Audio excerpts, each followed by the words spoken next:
the state's vast minerals potentials for national development.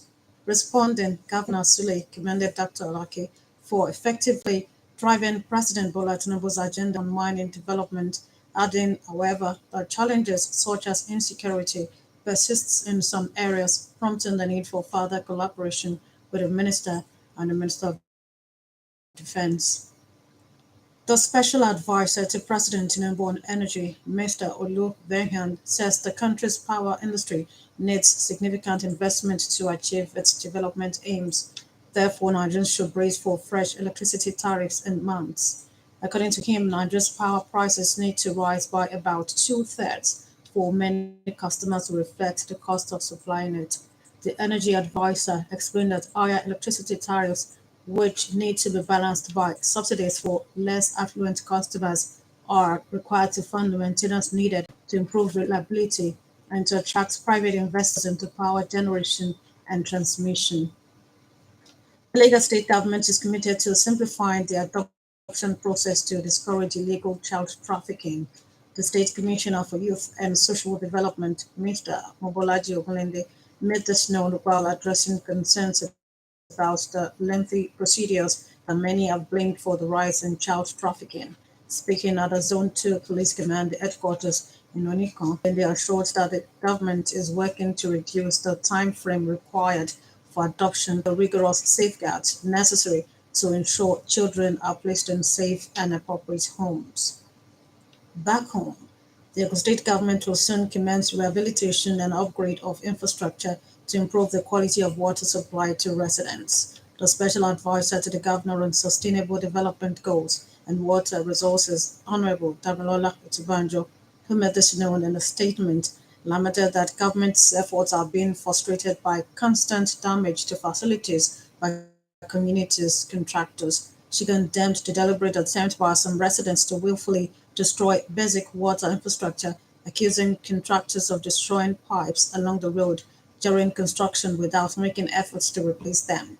According to Honorable Otunbanjo, the Water Corporation is already battling aged and deteriorating facilities without replacement by successive administrations in the state. She said government will not hesitate to arrest and prosecute them if such happens again. You're listening to the media news on OGBC 90.5 FM. European Union leaders gathered this Monday to discuss how to boost the continent's defenses against Russia and how to handle US President Donald Trump after his decision to impose tariffs on goods from Canada, Mexico, and China. At the Royal Palace Turned Conference Center in Brussels, the leaders of the European Union's 27 nations will also lunch with NATO Secretary General Mark Rutte and dine with British Prime Minister Keir Starmer. The president of the European Council of EU leaders, Antonio Costa, has billed the one-day gathering as a retreat devoted to defense policy rather than a formal summit aimed for an open discussion without any official declaration or decisions. The first session focused on geopolitics and relations with the United States, meaning President Trump's sweeping weekend move on tariffs is certain to come up, particularly as European Union officials fear they may soon face similar measures. President Donald Trump called for EU member Denmark to cede Greenland to the United States and its refusal to rule out military action or economic pressure to Copenhagen's end has also added strains to transatlantic ties. Meanwhile, US President Donald Trump has hinted the European Union could be next to face tariffs after it slapped 25% levies on goods from Mexico and Canada and an additional 10% tax on imports from China. While arriving into Maryland from Florida, Trump told newsmen that tariffs on EU goods imported into the US could happen soon. Mr. Donald Trump added that he shared good relations with British Prime Minister Sir Keir Starmer and that issues with the UK could be worked out. For its part, the 27-member bloc has condemned Trump's decision to move ahead with tariffs against Canada, Mexico, and China and warned that it will respond firmly if it also becomes a target. Mexico and Canada vowed to take retaliation measures, while China said it could take corresponding countermeasures. Schools on the Greek tourist island of Santorini remained closed this Monday after more than 200 small earthquakes shook the region, civil protection authorities announced.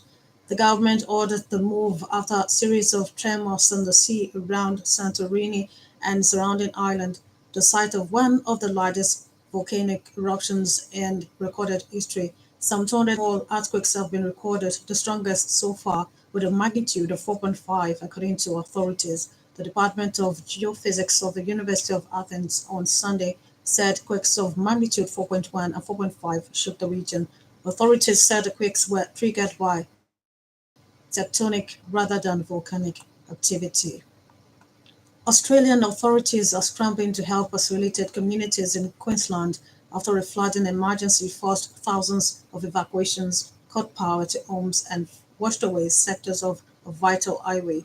Report says the flooding has claimed a woman's life and caused havoc across the state's north, with residents in Townsville and Cowdersale among the hardest hit. Prime Minister Mr. Anthony Albanese, who was briefed about the response efforts this Monday, said that the disaster had brought about the best of Australians. Efforts to assist the hardest hit areas have been hundreds by flood damage to part of the Bruce Highway, the main thoroughfare stretching 1,673 kilometers from the state's south. Queensland's Premier, Mr. David Crisaful, urged all residents located in the so-called black zone of the floods, which includes 6 Townsville suburbs, not to return home due to the ongoing threat posed by the nearby river. United for the rest of the season on Sunday to end the England international's exile under Ruben Amorim at Old Trafford. Rashford has not featured for his boyhood club since December 12th and admitted earlier this season that he was ready for a new challenge. The 27-year-old had been lined with a move to AC Milan and Barcelona, but the European giants were put off by its reported £300,000 a week wages. According to reports, Villa will pick up at least 75% of that pay packet for the coming months, rising to 90% depending on needed bonuses, and have an option to make the deal permanent at the end of the season for £40 million. Democracy, if well practiced, can be a springboard for development. Let's make the best use of ours. To end the media news, another look at the major items. The Minister of Solid Minerals Development, Dr. Dele Alake, while receiving the Nasarawa State Governor, Abdullahi Sule, and Minister of Defense, Abubakar Badero, in his office, informed that the reforms and efforts of the federal government to promote the mining sector over the last 17 months have started bearing fruits as global players are increasingly expressing interest in Nigeria's mining industry. The Special Advisor to the State Governor on Sustainable Development Goals and Water Resources, Honorable Damilola Otibanjo, in a statement, warned communities, contractors against damaging infrastructure, saying the effort of governments to provide good water for the people are constantly being frustrated by their actions. He also added that European Union leaders are meeting this Monday in Brussels to discuss how to boost the continent's defenses against Russia and how to handle US President Donald Trump after his decision to impose tariffs on goods from Canada, Mexico, and China. The media news was edited by Temitope Alagbeobeji and broadcast from OGBC at Belkota.